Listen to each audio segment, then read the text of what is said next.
Reserve can add $30 to a whiskey label without changing a single drop in the bottle.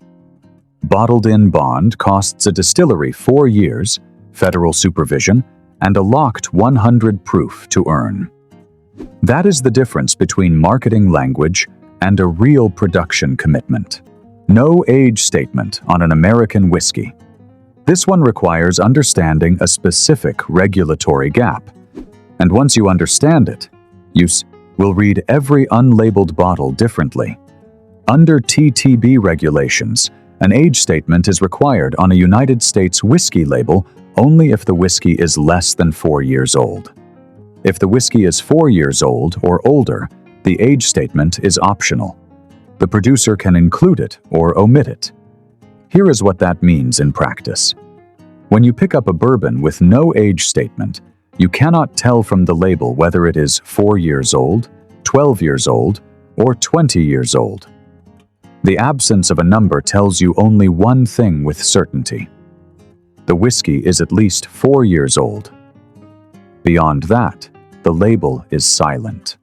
When a United States whiskey label reads distilled followed by a company name, that means the company named actually ran the distillation. They owned or operated the still. The spirit that went into wood came from their facility. That phrase is regulated. Using it when you did not distill is a labeling violation. When a label reads produced by, made by, or bottled by, the regulatory protection disappears. A company that purchases mature whiskey from another distillery, blends it, perhaps finishes it, perhaps does nothing to it, and bottles it under their own brand name can legally describe themselves as the producer or bottler. They do not have to disclose who distilled the liquid. They are not required to name the distillery of origin. The problem in whiskey is that the brand story frequently implies something about production that the sourcing arrangement contradicts. A label showing a family farmhouse, a brand name with a geographic reference to a region where no distillation is occurring, and the words produced by a brand that has never operated a still is creating an impression the label does not explicitly support, but is very carefully designed to suggest. Distillery Trail has documented this clearly. If a bourbon is the product of a rectifier, someone who buys stocks of bourbon from actual distilleries, the label often reads distilled in Kentucky, bottled by rather than distilled by the brand name. The geographic reference to Kentucky is accurate. The implication that the brand on the front made the liquid inside is not. This is the most deliberate of the 10 label signals. Small batch is careless. Reserve is vague. The producer and bottler language structure is engineered. The legal framework permits it. The impression it creates in a consumer who does not know to look for the distinction is not accidental. 3 label signals that actually mean something. The phrase distilled by, as just established, is the first protective signal. It is regulated under 27 CFR 5.66. A brand that prints distilled followed by their own name is legally attesting that they operated the distillation.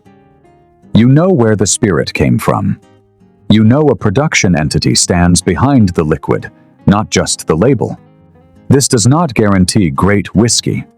Plenty of distilleries produce mediocre whiskey under their own name, but it eliminates the sourcing ambiguity. When the phrase is there, the origin story on the back label has a legal foundation. When it is absent and replaced with produced by or bottled by, you are reading a brand narrative that the regulatory framework did not require to connect to actual production.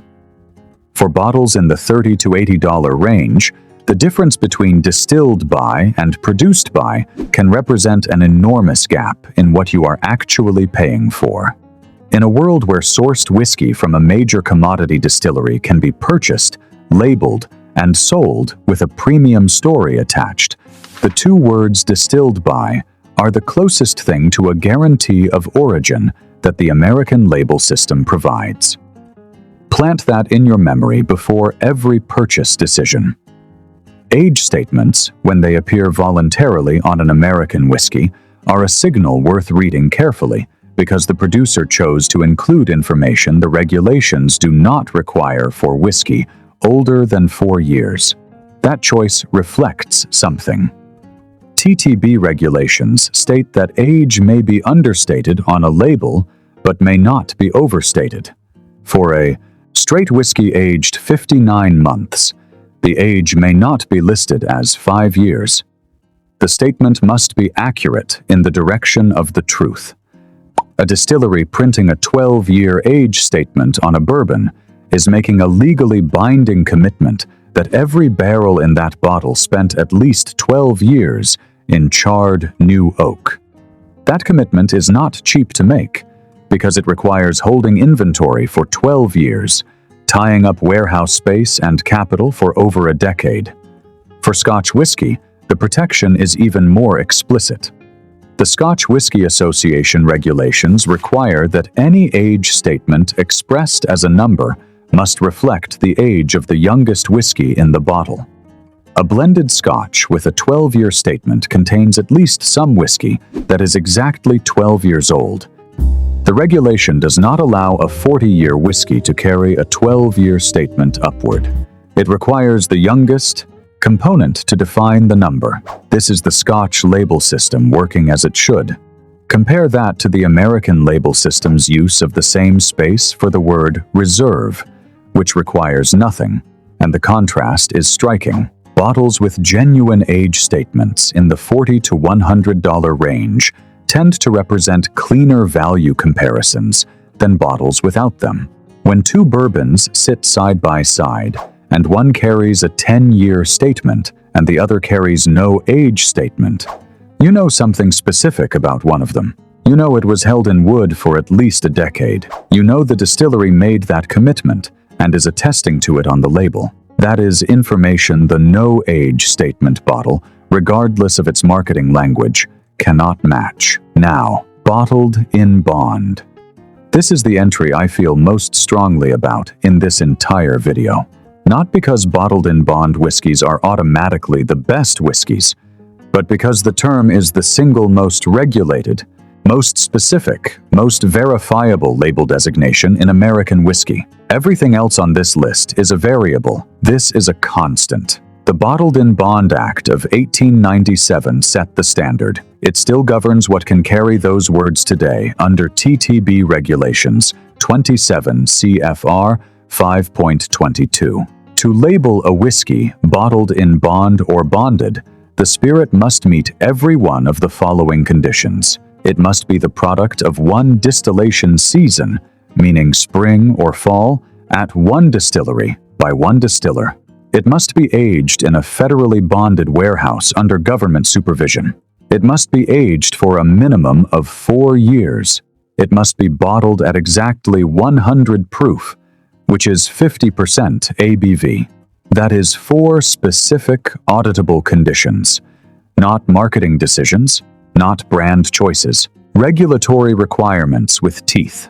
A distillery that prints bottled in bond on a label without meeting every one of those conditions is committing a labeling violation. The federal agency that can remove a brand from store shelves is the enforcement mechanism behind that term. Think about what that means in comparison to every term discussed before this one. Small batch, no definition, no enforcement. Reserve, no definition, no enforcement. Handcrafted, no definition, no enforcement. Bottled in bond, 4 specific requirements, federal supervision, minimum 4-year aging commitment, locked proof point. The whiskey is not anonymous. The distillery is on record. The season of production is on record. The warehouse was bonded and supervised. In a sports context, this is the difference between a player who tells you they work hard and a player who hands you the verified scorecard. One is a claim. One is audited data. Bottled in bond bourbon and rye typically sit in the $30 to $70 range on most shelves. At that price, the regulatory backing behind those words is extraordinary compared to what you get from any premium marketing term at the same or higher price. You are getting a minimum 4-year aged whiskey add a specific proof that delivers real presence in the glass, with a distillery on record for the production. So here is the 20-second shelf test. Pick up any bottle. Find the field of vision that shows the class and type designation, the alcohol content, and the brand name. That is the legally required trio. Now look for the phrase distilled followed by a brand name or distillery name. If it is there, the origin is on record. Now look for an age statement. If it is there, the aging commitment is on record. Now look for the words, bottled in bond. If they are there, 4 federal requirements were met and audited. If none of those 3 signals are present, read the back label very carefully, because what you are holding may be a beautifully designed container for a story. The story may be true. It may be partially true. The label does not have to tell you which. The words that cost something to earn are the ones worth paying for. Everything else is ink.